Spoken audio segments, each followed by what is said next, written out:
Good morning, everyone, and thank you for joining the session. I think we just followed fairly big APIX with hopefully some of you managed to get the Bill Gates session before this one.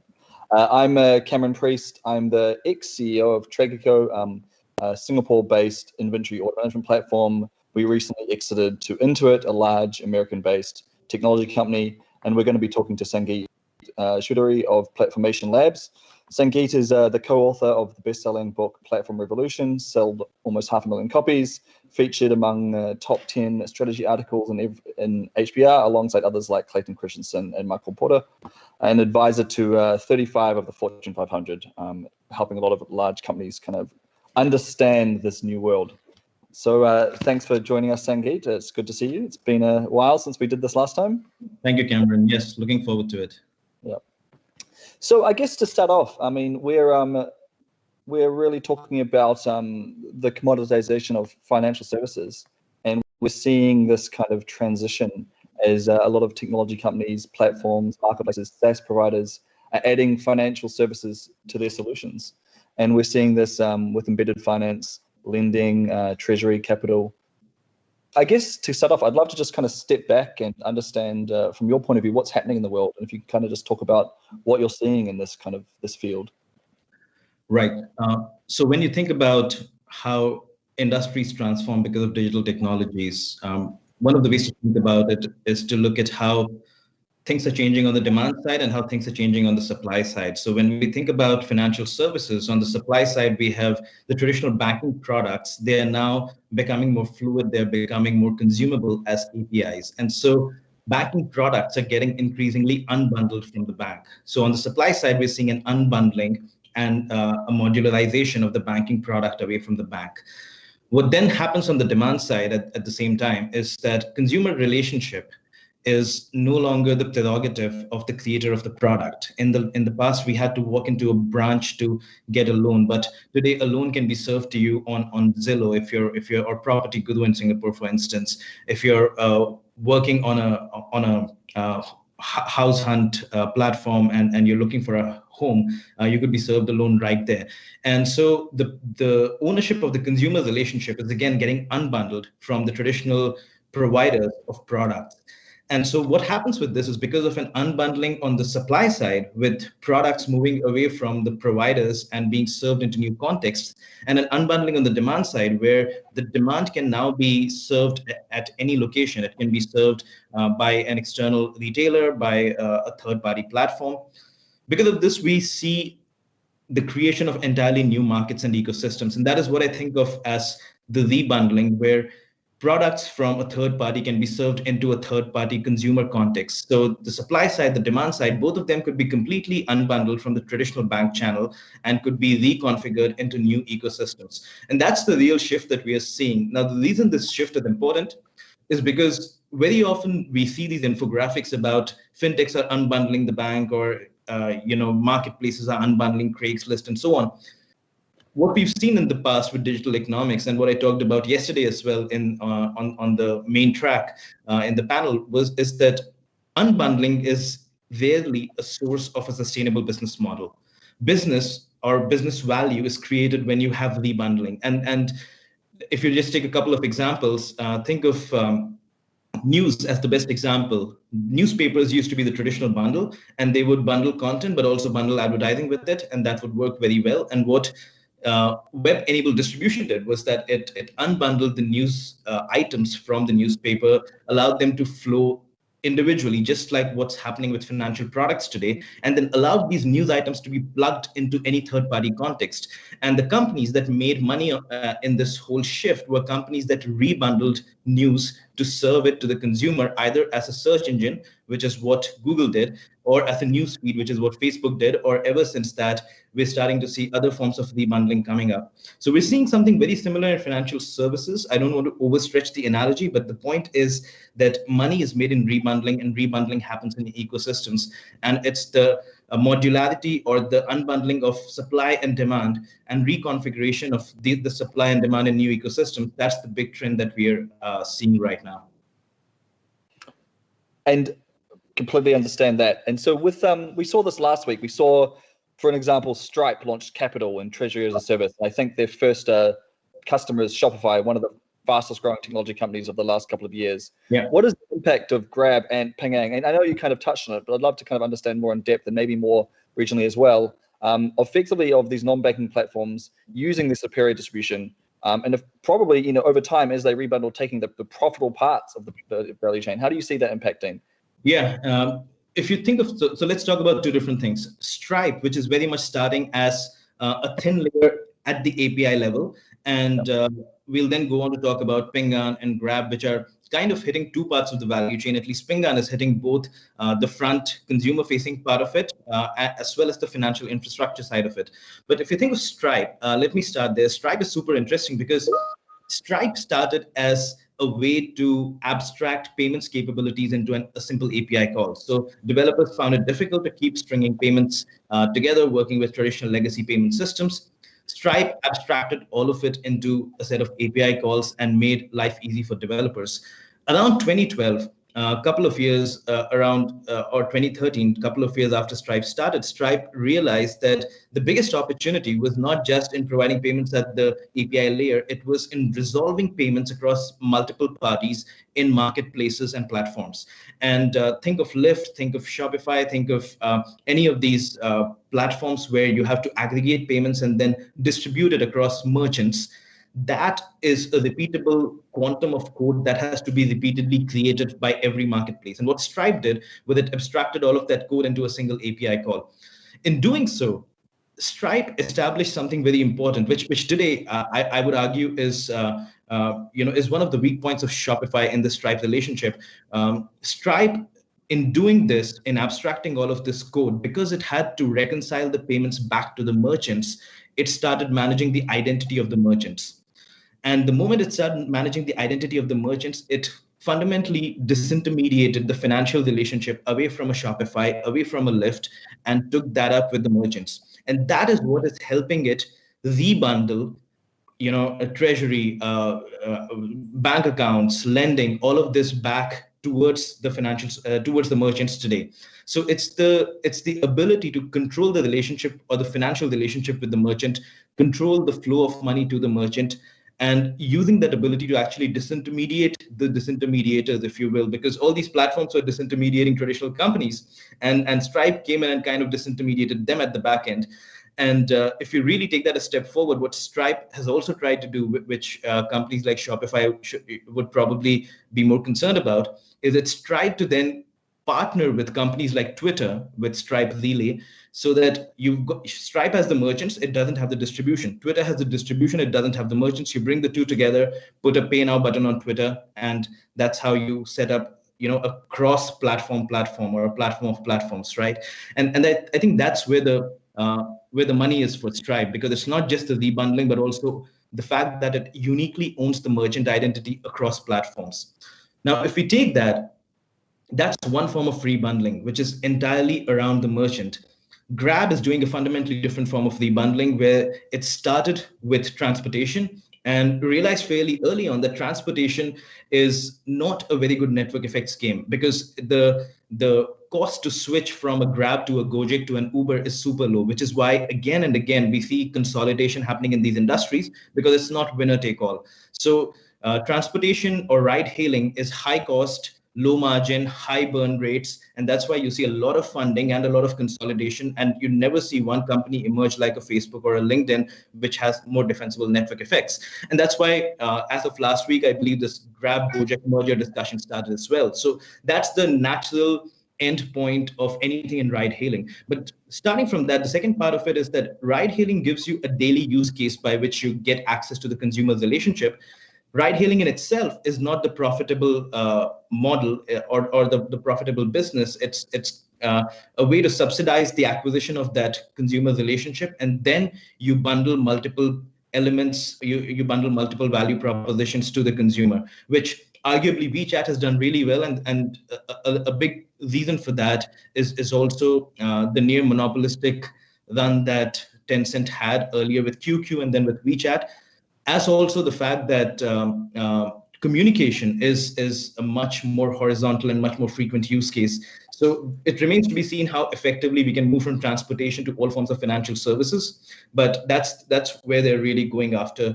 That's what they're really going after with this whole super app strategy. And I'll just talk about the final thing that you mentioned, Pingan, because these are three different strategies. One was merchant identity as a source of rebundling. The second was consumer identity as a source of rebundling. Pingan is more of a combination of consumer identity further up the value chain, but also vertically integrating and tying that back with financial infrastructure that you own. So Pingan started as a health insurer, moved into Pingan Good Doctor, and that became a source of consumer relationship or gaining the consumer relationship. Doctors are advise patients over Pingan Good Doctor, and Pingan Good Doctor learns from all of this and eventually might commoditize the doctor as well. But what's really interesting is that all of this is tied back to or bundled back across the value chain with strong financial infrastructure, which is proprietary to Pingan. So the financial infrastructure to manage healthcare insurance claims, the financial infrastructure to work with cities on their health data, all of this is managed by Pingan, and all of this then vertically integrates back into the demand side ownership of Pingan Good Doctor. So it's three different configurations, all of them very powerful rebundling models. And so I guess we're here talking about the impact this is having on banks. What is, how do you see this impacting banks over I guess let's call them traditional financial institutions over kind of the medium to long term? Right. Short, yeah. Yeah, so at a minimum, what you're going to see happen is that financial products in themselves, our financial services are going to get increasingly commoditized, because the reason you could protect the margin in financial services to a large extent was information asymmetry. And the fact that you can now push financial services, make them compete to get to the consumer, say have competition across mortgages to provide the best mortgage to somebody who's searching for a house on Zillow or Property Guru, that kind of leads to increasing commoditization. It's similar to what happened with Amazon and merchants, because what you see on Amazon is the buy now button on Amazon is the single most contested piece of inventory. And if you have to become the default merchant on buy now, there's a whole industry of pricing tools now to make that happen, right? It's no longer manual anymore. So we're going to start seeing that happening. We're going to start seeing banks becoming increasingly commoditized. We're going to start seeing robots coming in that do a lot of this negotiation with platforms for banks to change their pricing in the right way. But at the end of the day, that's not going to be where the money is. The money is further up the value chain or further down the value chain, not in the middle. You either go up the value chain, get primacy of consumer relationship, own that, and then funnel everything through the bottleneck you've created, just like the super app are doing. Or you go down the value chain and say, I'm just going to build financial infrastructure that everybody else can build on. And through that, I set a standard for the industry, which to a large extent, what companies like Ant and Pingan are doing right now. And so where do you see what have you seen banks doing successfully at the moment? I mean, to say they kind of can go either way. Sitting in the middle is kind of a scary place for them to stay. What have you seen, companies around the world that you've advised or seen otherwise that's kind of doing interesting things? Yeah, I think banks are looking to do a couple of different things. First, one of the most common efforts that banks are looking to get into is provide this intermediary play, what is now called a banking as a service platform, provide that intermediary play, which essentially it aggregates two things. It aggregates the fluid supply, which can plug in anywhere, and it aggregates the various demand endpoints where the consumer could be sitting. And so if you cannot end up owning the consumer, the next best position is that you create this thing in the middle. The problem with creating this thing in the middle, or for that matter, not just for financial services, but the same thing is happening with connected cars, for instance. Every car creates its own data, and every fleet manager wants that data. And so vehicle data hubs are coming in between. The problem with these banking as a service platforms or vehicle data hubs in between are that in the long run, it's very difficult to establish a few platforms that completely without commoditizing a lot of layers and working across each other and interoperating across each other. So in the long run, this is going to be a volume game. It's not going to be a traditional platform ecosystem game where it's about network effects and it's about taking sizable margins on certain kinds of transactions. So it's going to be a volume game, because if multiple banks start creating banking as a service platforms, eventually they'll have to interoperate to reduce the burden on the connectors. But that's one of the plays that's increasingly happening. I expect that more things are going to be standardized over there. There are going to be standards for interoperability across these that are going to be created. And eventually the few that win will also successfully engage developers the way Stripe did, because that is, if you really look at what is scarce, where is the scarcity? It's in developer innovation. Connecting multiple APIs from multiple banks is not the scarcity. Anybody can do that with sufficient investment, but getting developers to engage and create new innovation is the scarcity.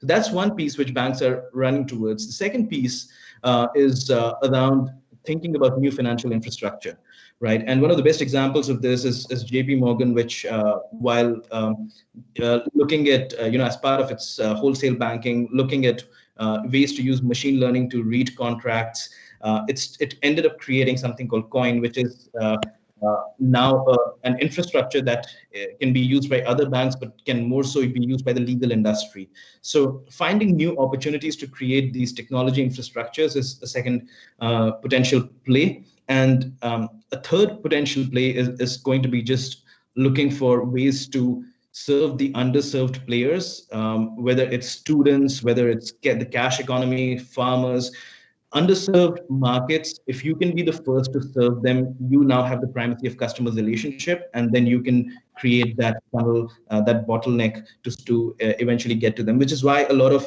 these experiments are happening with Western banks working, banks in mature Western markets working in Africa and Asia to go after these underserved segments. And I mean, I know you advise a lot of large organizations and banks, or some of those. I don't know if there's anything you can speak about, but like, what else is coming up on the horizon? What are you kind of working with these guys on advising at the moment? Is there anything else that you can kind of share, maybe without naming names? We're curious to understand what else you're kind of focusing on when you're looking at these problems with these large, businesses. There are a couple of themes that are still fairly early, and it's anybody's game to win. The first of these is trade infrastructure, because it's widely understood that whether it's trade of goods and services, especially trade of goods and services, but even trade of digital goods and services, the infrastructure for these is fundamentally going to change. It's not going to be the traditional infrastructure that we've used so far, and the traditional infrastructure to a large extent was pen and paper and companies like Bolero and Estox that would just merely digitize the workflow without making them fluid and interoperable. Trade infrastructure is changing. At this point, I believe we are still fairly early in this game. You look at a bank like HSBC with Jasmine 22 or Serai, I think that's what they call it now. They're going after trade infrastructure in a way.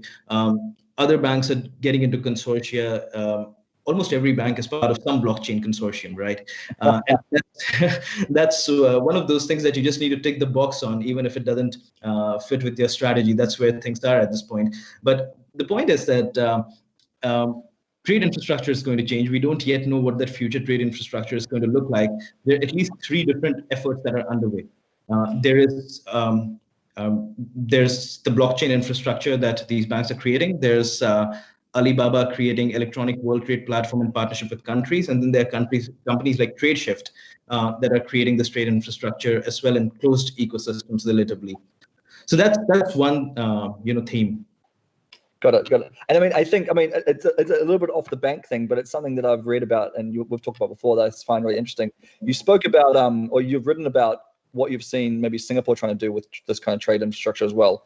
Is that something that you see as developing? I mean, I know you wrote about it a couple of years ago. Is that kind of moving like you thought it would?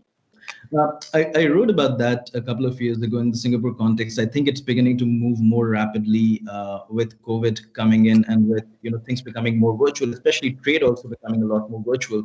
But I recently did another research with Brookings Institution, which was about how China is doing this. And that's actually the most interesting part of this, because China has created a public-private cooperation framework where Alibaba and Ant Financial, they work in sync with China's digital Silk Road, which is the digital overlay of the Belt and Road.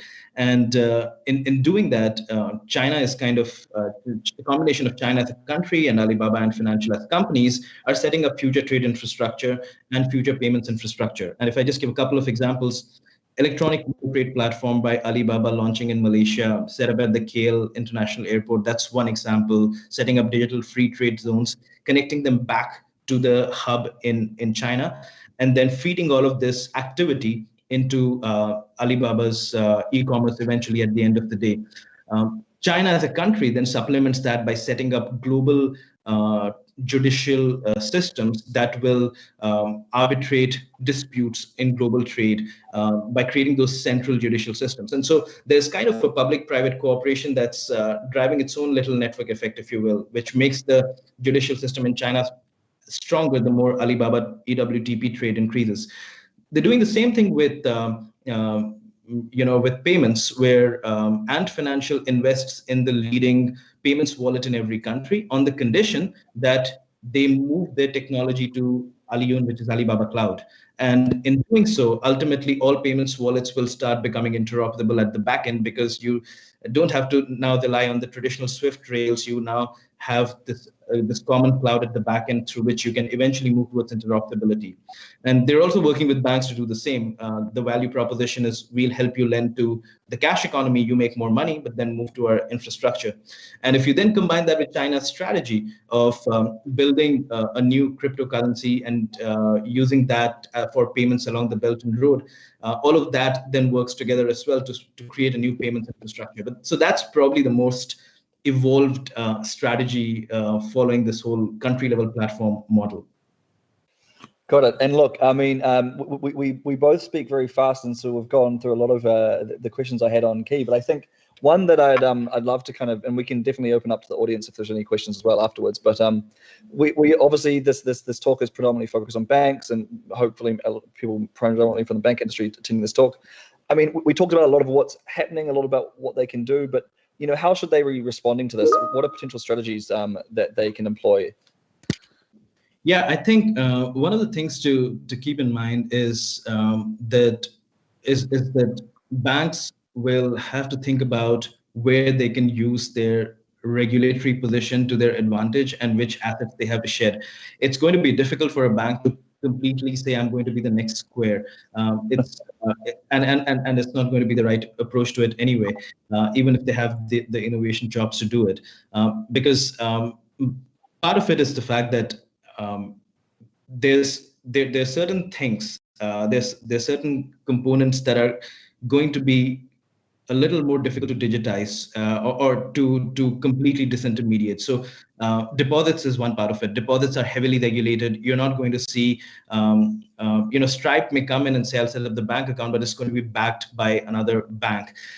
So what we may start seeing eventually on the deposit side is we may start seeing more consolidation among banks as more of this commoditization happens. The smaller banks may not have the economics in their scale to fight the commoditization, because ultimately pricing of banking products is very much driven by balance sheet scale. So we may start seeing, as a result of commoditization, we may start seeing more consolidation, and with consolidation, we may end up in a better negotiating position where the consolidated banks may have a stronger position to negotiate with the large platforms that are kind of taking the customer relationship. So I do want to highlight the regulatory part of it. The second part of it that I do want to highlight, and again, I'll start with strategy first before I go to product, because very often in this whole talk about innovation, we miss out on strategy, and that a lot of strategy is actually using regulation to your advantage. So the first part of it is what I mentioned. Consolidation will help banks as and when that happens. The second thing that's important is that even as we wait for consolidation to happen, we have to simulate consolidation through collective action. And if you look at any industry, and literally even the platforms do it, The only way to compete with a dominant platform is to not go against it head on, but to join forces and commoditize the platform's strength. One of the best examples of this is what's happening in the mapping industry. So Google has this monopoly over Google Maps, started way back in 2004 with the acquisition of Keyhole, and kept on building it since then. Now maps just learn of their own data. It's now become, you don't even need to collect more data. That's where Google is. But what we started seeing is Facebook, Microsoft, Apple, Amazon, all these companies competing in every other part of the value chain. But on maps, they've come together, they've come and banded with each other around this thing called OpenStreetMap. And they're essentially, the goal is, when you can't compete with Google, you have to commoditize that. So they're not going to make money out of maps. The only way they can shift Google's power is by commoditizing maps completely. Take that as an example, because if banks were to do that, regulators would come in and say, hey, this is a cartel, and they would want to break that up. But you have to think about regulation as well. You have to think about it in a fresher lens over here, because a lot of tech startups for a long time have been talking about how regulation is evil, but it's actually helping them play, because regulation comes and attacks the banks, but not them. So think of this map piece, and that is collective action at play. Now, think of two countries where this is played out in different ways, because the regulator took a different approach. In Australia, Apple Pay came in, and the banks started banding up together. They were broken up. In Sweden, something entirely different happened, where the banks took a first mover approach towards it, set up a payment system, and that payment system, I'm forgetting the name, but that payment system is now used by 70% of the population, not just the, I'm not just saying a bank's customer base, but 70% of the Swedish population. And so when Apple Pay, I'm sorry? Yeah, I think it's Swish, the government. Swish, it is Swish, yes. When Apple Pay came in, they had to be a player in the ecosystem rather than commodify the banks in their own ecosystem. So collective action is super important. We can talk about product as well, but I want to highlight that strategy is very often missed when we're thinking about how you compete against these platforms. Yeah, that's fascinating. I mean, I know that the banks in the United States have tried to attack with Zelle, which is going up against Square Cash and Venmo, but my understanding is it's not being very successful. Obviously, you're seeing different things in different countries, but that's very interesting. I mean, do double tap on the product. I'd love to learn a little bit more about that. Tell me what you're thinking there. Yeah, so the other way to think about it is, where do you compete across the value chain with products, right? Where do you, or rather with innovation, let's just call it innovation, because I don't want to confuse product and platform, but where do you compete across the value chain? What positions do you take up? So what's becoming increasingly clear is that you cannot just become the super app just because you say you want to be the super app. Every company today wants to be the super app, right? Now, the challenge is that the biggest misconception about a super app is that a super app is an app that has multiple apps. The constraint or the competitive advantage of a super app is not in aggregating supply, it is in aggregating demand. And that is the part that is complex. Getting 100 million consumers or 50 million consumers, whatever that be, getting consumers at that scale, aggregating them and being the central point of serving them, that is competitive advantage. So the challenge that I see with a lot of banks is they say we're going to be super apps, we're going to be a one-stop shop, and then they literally start building a one-stop shop, pulling together third-party services, showing a nice interface, but it doesn't matter because you're aggregating supply with us. You should be aggregating demand, and in response to that, once you do that, you should then funnel in supply. And so that simple nuance is completely misunderstood by a lot of banks. So I believe that most banks will fail with super app strategies just because it's the same thing. You're not a super app until your relationship with the customer is unbundled from your current relationship with the customer as a bank. You can be a super app only if you can answer the question, how will my competitor's customer become my customer tomorrow? Yep. You can't do that by just saying, how can I serve my customer more things? That's not a super app model. So so I don't think banks are going to really succeed with that in a big way.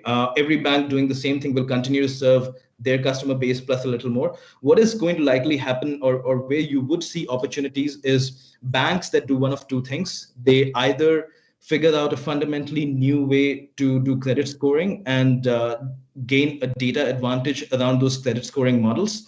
And then they can use that to plug into a whole range of different platforms and inform the credit scoring over there, make money of that, but also by virtue of doing better credit scoring, acquire consumers on the side and start aggregating them towards a super app or a platform strategy.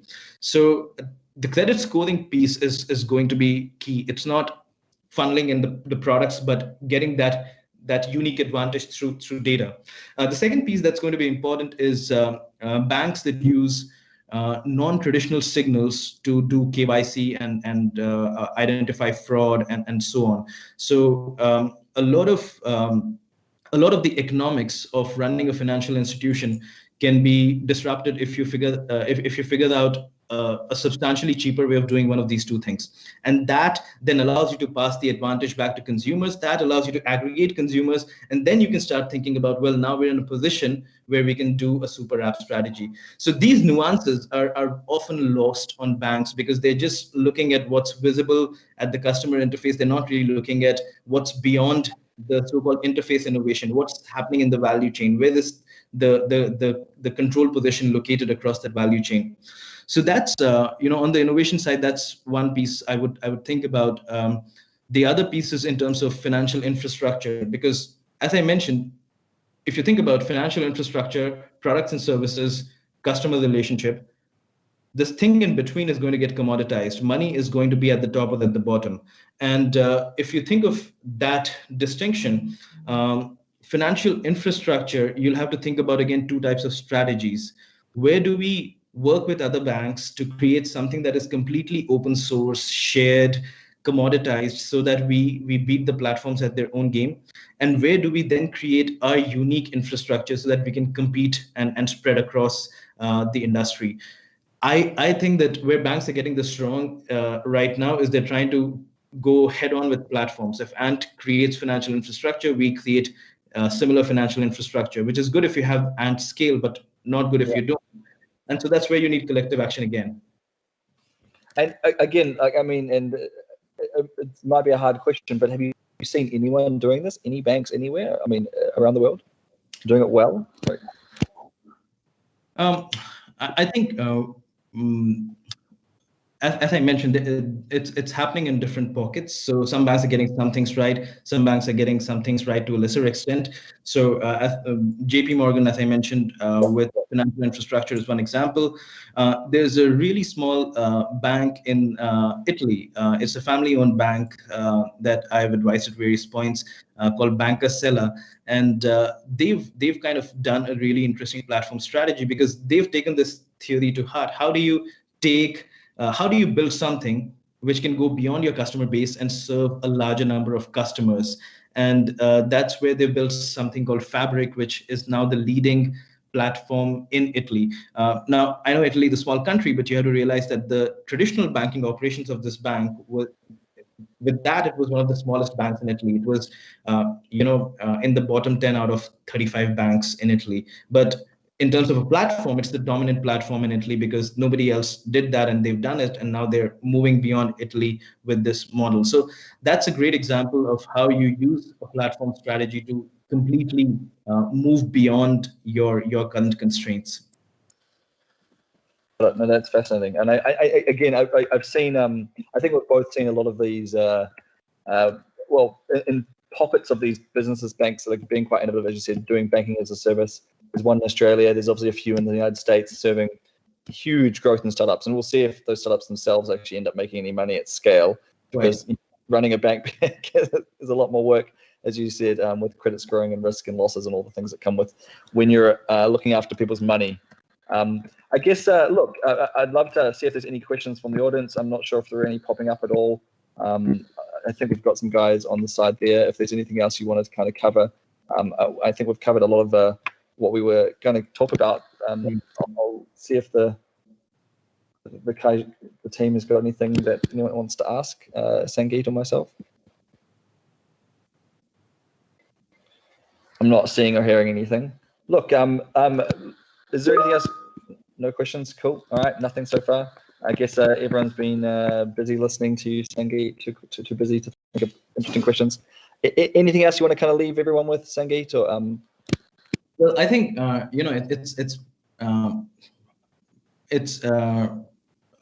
think let's talk about small businesses, right? Because that's something you've executed deeply as well, and this is probably a good time to just riff off of that. Um, so small businesses, for instance, have been traditionally underserved because of banks, and largely because the cost of serving small businesses did not justify the complexity when you could just focus on wholesale or get the numbers through retail. So the small businesses were kind of stuck in between. So I think one of the things that technology is going to help us do is help small businesses at scale, and that's where we're seeing a lot of the innovation with Square and Stripe and even what you built, because this was a large underserved part of the market. So that is my one big opportunity. Yeah, that is across my heart. Yeah. Yeah. I mean, we're seeing it obviously at TradeGecko. We did it in a small way. At Intuit, we do it in a large way. We use banking as a service platforms to power payments. We're now doing checking accounts. And I think, I don't know if you read the same numbers that I do, but access to capital, access to loans is the largest impediment to small business growth and supporting the growth of small businesses. So I think it's exciting what Square's doing, what Shopify's doing, what Intuit's doing. It's sort of stuff we always wanted to do at TradeGecko. We never had the scale, as you kind of rightly pointed out. You need the supply, you need the demand, before you can really pump in the supply. But a lot of large platforms are doing it. I haven't seen a huge amount in Southeast Asia yet, but there's some really interesting stuff in Australasia. And obviously the US is very far ahead, and obviously Alibaba and those guys are doing a lot of that. And in China, capital is very quick to access and so on and so forth. It's a very interesting stage. And as you said, that's all just unbundling what you would have either not got at all, or if you could have got it from a bank potentially, there would have been a lot of hoops to jump through, or you most likely wouldn't have been able to get a loan or even been able to factor your invoices. So definitely very interesting in that regards.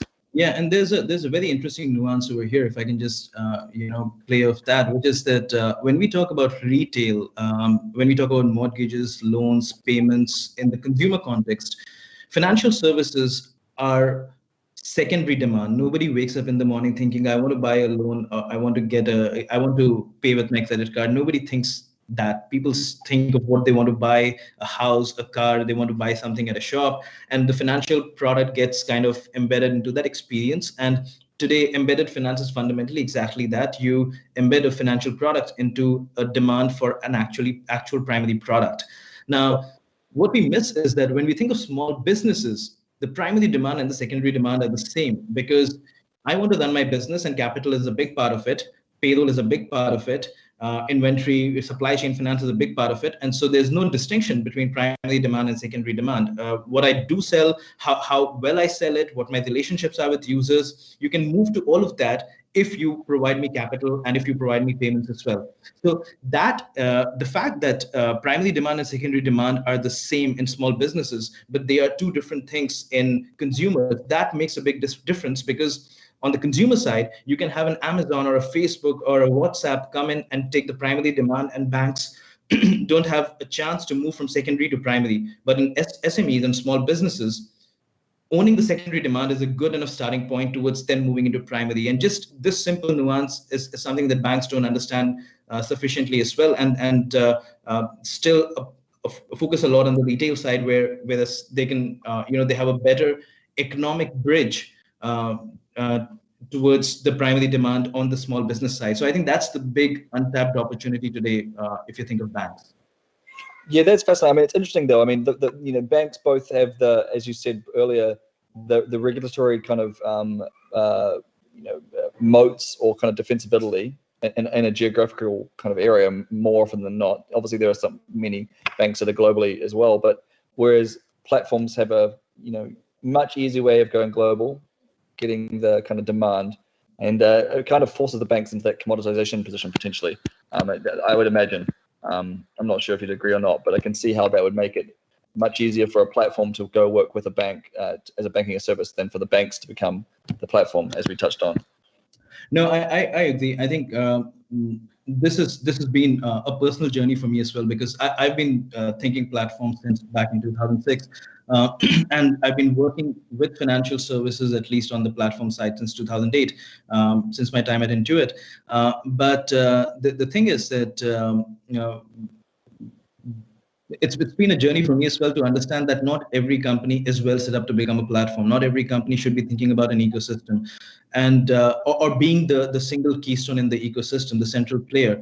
But at the same time, when you say that, people then think the next option is you either do nothing or you just participate in other ecosystems, which is where I'm bringing up these ideas that and this has kind of been a revelation for me as well over the years, that some of the best strategies to compete in a world of platforms are not about becoming platforms, but to set up alternate infrastructures, set up collective action mechanisms, figure out new ways to work with regulators to make things happen. And a lot of those things are missed. And I think the other part of it that where if we worship too much at the high altar of innovation, which what we end up missing is that serving the customer problem is a great and the only starting point. But it is not the end point. The end point is to use that problem that you solved to identify a new unique asset that you've created around it. It could be a customer relationship. It could be a credit scoring algorithm.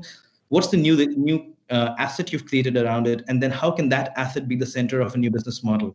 So until you get that piece right, no amount of customer discovery and solving the customer problem is going to help you transform fully. So you need to get that whole 9 yards right. So yeah, just want to bring those two things up as well. And I mean, we can continue riffing on this, but if there are any questions on the side, please let us know so that we can take those as well. Yeah, I think the Kaijang was saying nothing so far. So okay, we can just keep going. I mean, again, and that makes a lot of sense to me. And again, I think, as you touched on before, those unique assets, whether it's JP Morgan with the machine learning in terms of reading documents, or whether it's building credit scoring models. I mean, again, I'd love to understand, like, what are the things that you're kind of thinking about, but are still kind of maybe still trying to grok yourself right now? Is there anything outside of that you're kind of focusing on? Anything you're studying that's you're finding quite interesting that you'd be interested to share more about?